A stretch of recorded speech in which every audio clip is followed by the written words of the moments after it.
01 අපන්නක ජාතකය නිවැරදි මඟ තේරීම.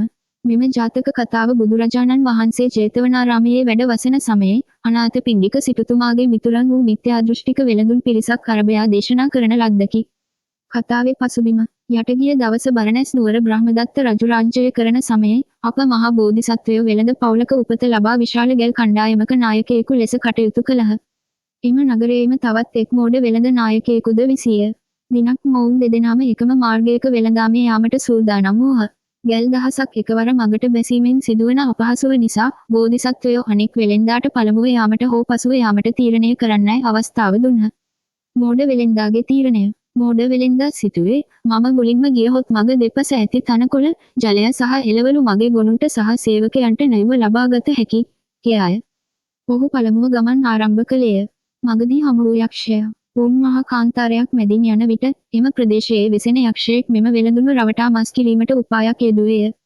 යක්ෂයා තවත් පිරිසක් සමග වර්ෂාවෙන් තෙමුණු සිරුරු වලින් යුක්තව මඩ තැවරුණු රියක නැගී පෙරමගට පැමිණියේය. ඔහු මෝඩ වෙළෙන්දාට පැවසුවේ ඉදිරියට නොයන්න.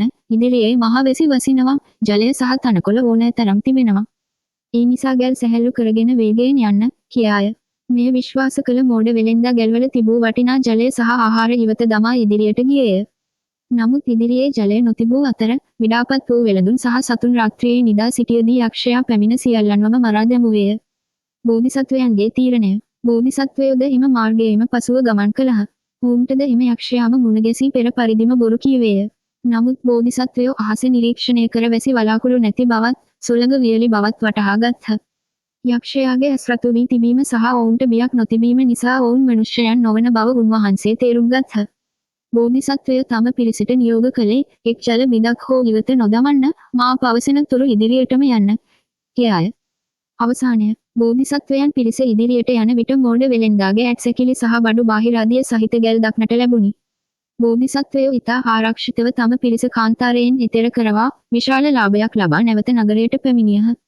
ධර්මෝපදේශය අපන්නකෝ හි ධම්මෝ සයං එනම් නිවැරදි තර්ක බුද්ධියෙන් යුතුව සත්‍ය සහ අසත්‍ය වටහාගෙන කටයුතු කරන පුද්ගලයා සෑම විටම ජයග්‍රහණය කරන බවත් මිත්‍යා මතවල එල්වී කටයුතු කරන්නා විනාශ වෙන බවත් මෙයින් උගන්වයි.